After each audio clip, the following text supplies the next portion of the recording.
which are in no way autobiographies or memoirs.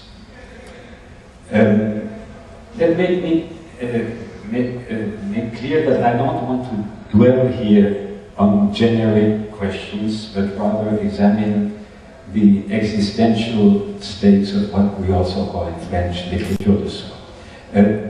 There is a footnote in French that can be handed out here, which gives my theoretical stand on that matter, and you might want to read it afterwards or in between, I don't know. But I didn't want to include it here. On to Autofiction, and I have a feeling that those of you who know me, on seeing that I was going to talk about the Nouveau Roman and Autofiction, figured that this is part of my personal obsession with the Nouveau Roman, that I see it everywhere, and that I would just as soon talk about the Nouveau Roman and, let's say, medieval epics. And because after all, what could be further from Autofiction than the Nouveau Roman, celebrated for the trouble is with this thing, if you want to look at it. In Salvador Dali was due to an impression of finding in his work thought processes and fantasies close to my own. That is often the case when we are attracted to an artist. And so, I tried to understand his work from inside. In other words, I talked about me, the better to talk about Dali. If I mention this particular book, it is because I now realize that my work as an art critic paved the way for my autobiographical books and to a large extent determined their form. Be factual is what my editor and friend Denis Roche told me when he encouraged me to write the sexual life of Catherine L. Write the book the way you write the others, said my husband, Jacques-Henri, who is also a writer. When I asked his advice, that meant writing in a very descriptive way. Denis also recommended that I base myself on My Secret Life, a monumental anonymous book from the Victorian period, whose author recounts his many sexual experiences, one after another. I don't think many people read that book all the way through. The succession of anecdotes soon gets boring.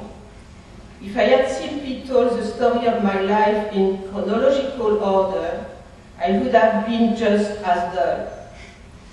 I hope I'm not so much as dull now. I therefore structured my story in chapters with abstract or even formalist titles: numbers, space, confined space, details.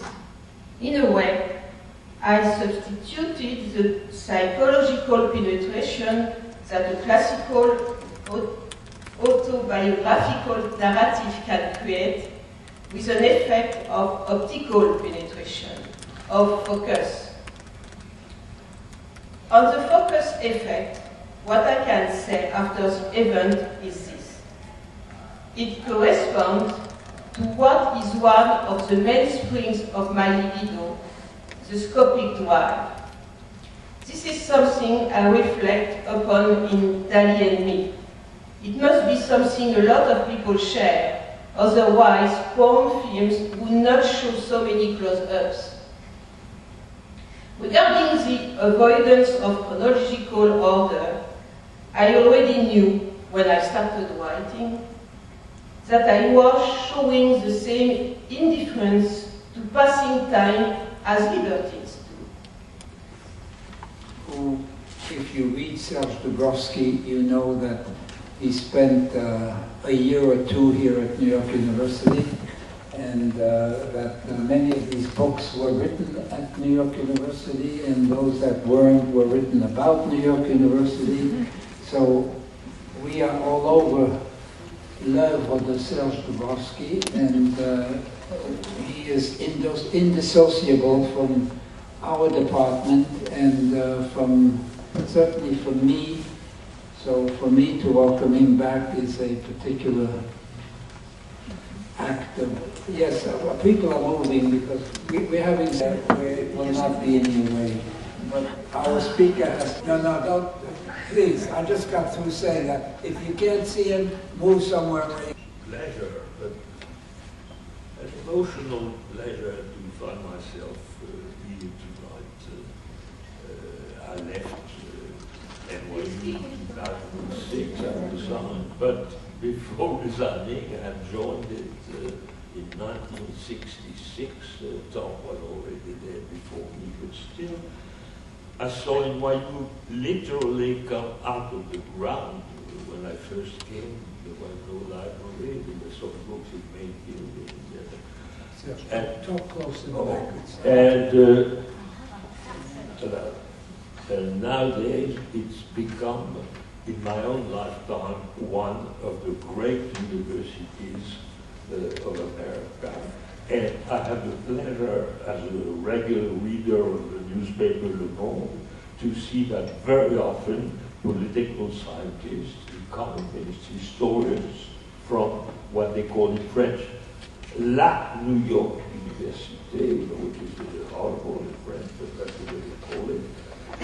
So it has now international stature, and I witnessed it in my lifetime. So it's a great pleasure and emotion to be back here. Tonight I'm going to talk to you.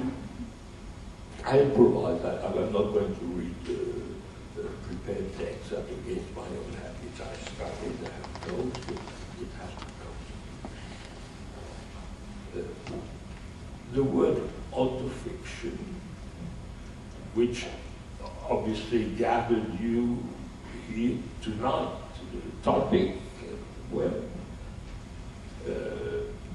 strangely enough,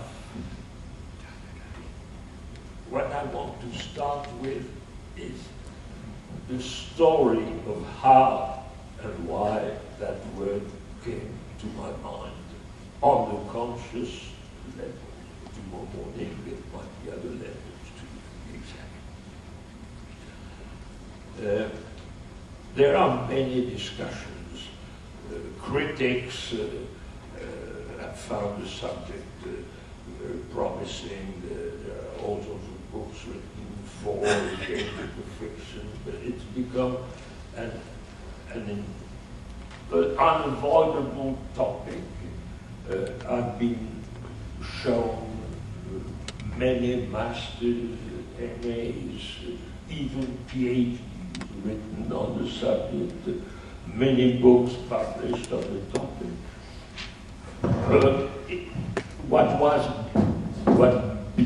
It was first a very narrow French field of discussion has spread, to my own total amazement, to the rest of the world.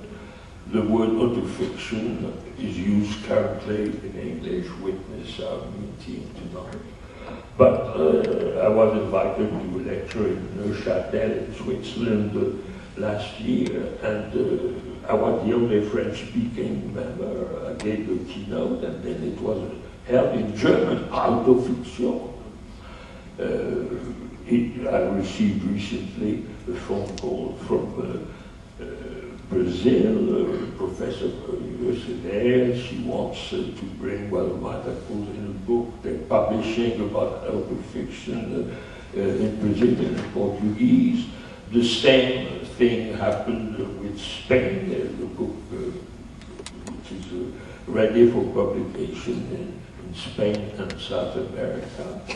And to my utter amazement, I must admit, I also received a book in Polish, which, in spite of my name, I couldn't read, which was also an autobiography and autofiction, but it extended beyond the Western world. And written that had a picture of veiled women holding conference on l'autofiction française, French autofiction, in Tehran. So it discussed even in Farsi, and also to my amazement, on the internet there was a letter from an Arabic writer who said he would like it to try and translate Fils into Arabic. So I was flabbergasted when I saw that. Oh, that word, which now has really become a common literary appellation in practically the whole world. I don't know about Japan and China, so leave that alone. Was born in a total solitary confinement in my head. And it is that verse which I would like to talk about tonight. I'm not going to give a lecture on what autofiction is or isn't or this, that. I want to narrate, to tell you the story. That's why I called it autofiction. Story and history. History being its own development as well. But first, the story. I had no idea that I would write that kind of book before the first book of autofiction, where the word appeared on the back cover of the book in 1977. I had written, of course, scholarly work, otherwise I would not have been offered the job at NYU. But I had already published some fiction. There's a book, short stories called Le Jour S, the S day when the Sputnik was set up by the Russians and the emotion created in America. You see that the Russians had done it before them. And that collection of short stories was well reviewed, but in France short stories are not very popular genre, the book disappeared. And it's reappearing next year. The University of Lyon is publishing it again, republishing it, and there's not one word about me in the book. It's about America, about what I had discovered about after living a few years here, and they were imaginary stories which I recreated in my own mind. So, how did I come to write that way about myself?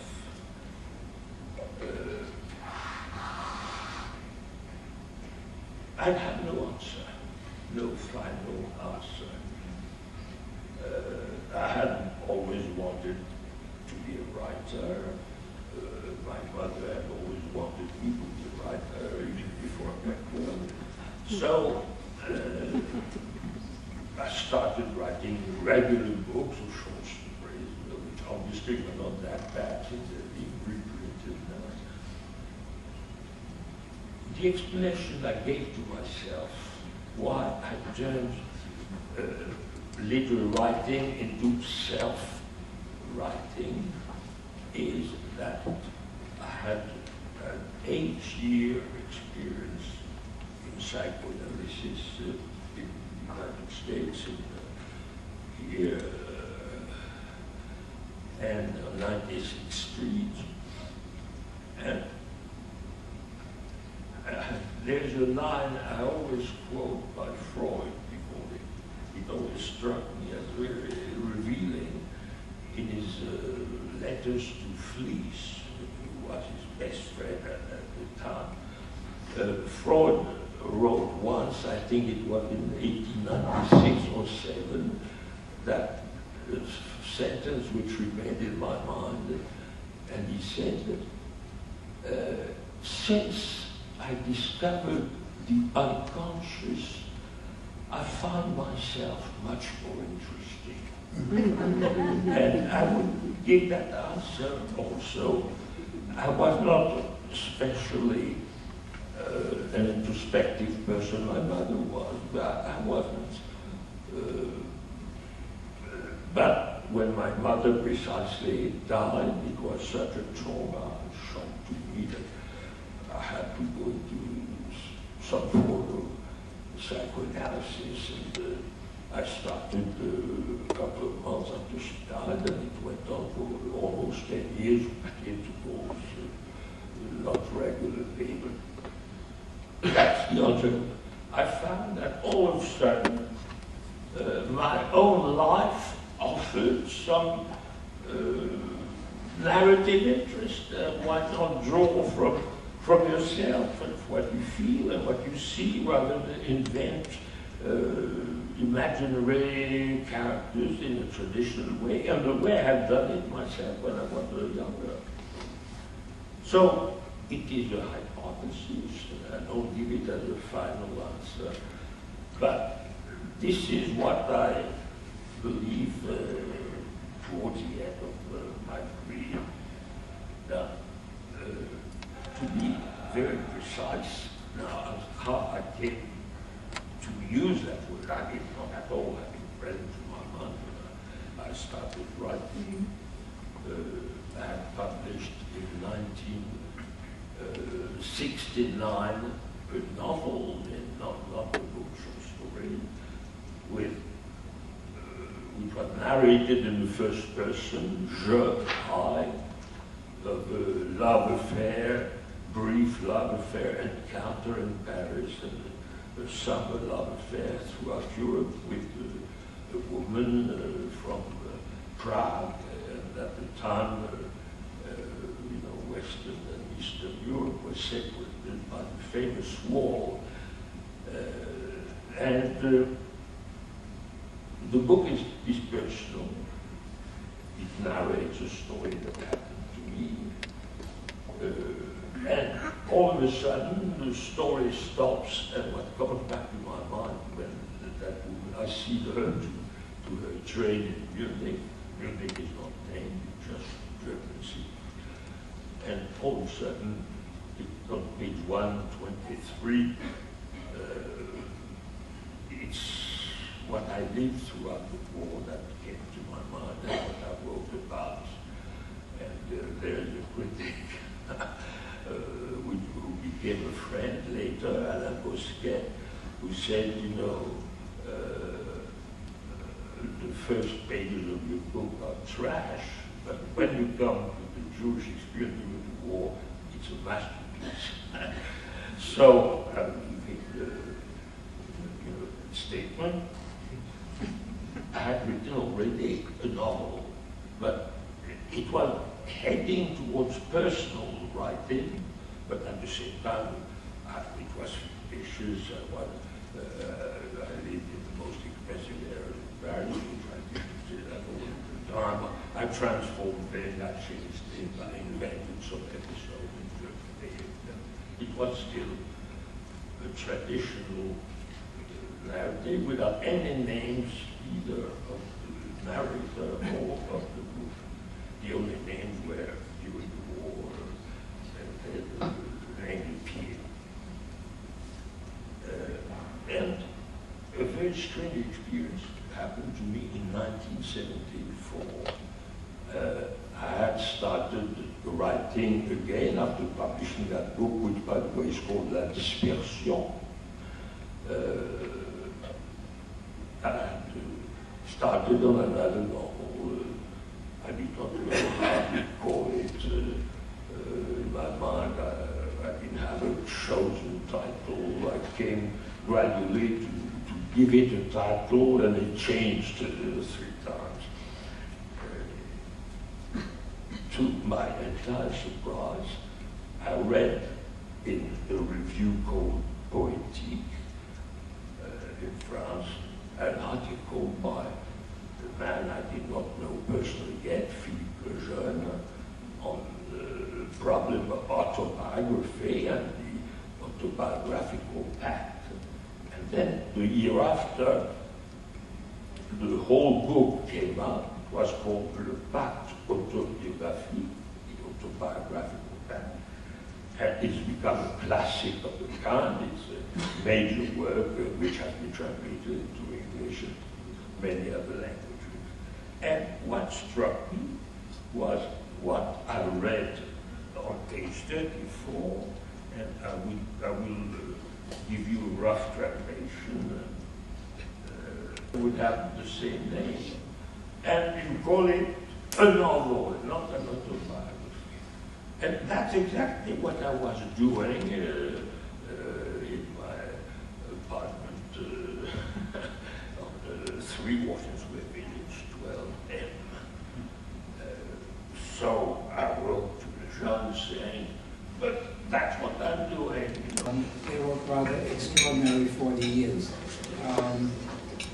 Serge talked today from talking about the conference room where all graduate seminars took place, and Serge would do the récit de Terramen certainly every 3 years when he taught a course on Racine. And I got a snootful of the récit de Terramen, and it was always terrific. I mean, Serge doesn't whisper in class. He is a great histrion, and when he does a class, you hear it, and it's terrific. And so I had the chance to really know and hear him in his best public appearances, except they were private graduate student appearances. But of course, he also had his lectures here. After a while, Serge, we worked out a little deal that Serge would spend 1 year in France and 1 year in New York. He can tell you about that if he wants to. It meant that he was not always here. And he was a friend of New York University. And as you see from the drawing on the brochure, it is not a reproduction, but it is a conception by Paul Jenkins of our logo. We have a logo for the center, which is a logo that combines a cityscape of New York and a cityscape of Paris with the two halves of an arch of triumph. So it is a French-American logo for a French-American event, and we are trying to honor with this medal not only friends of New York University, but people who contribute to the French-American dialogue. Serge has done all of that, and Serge, for all of these reasons, it's a great pleasure for me, a great personal pleasure. We have been friends for these 40 and some years, because you've retired. How many years since you retired now? 4? 5?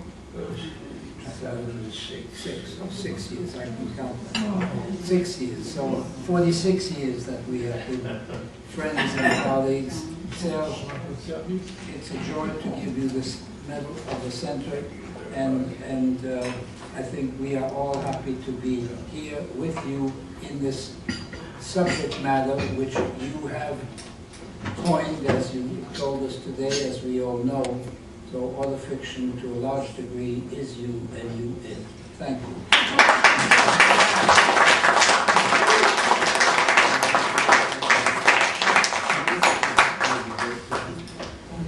I must say, it's a great pleasure and an honor to receive this. Without the mic.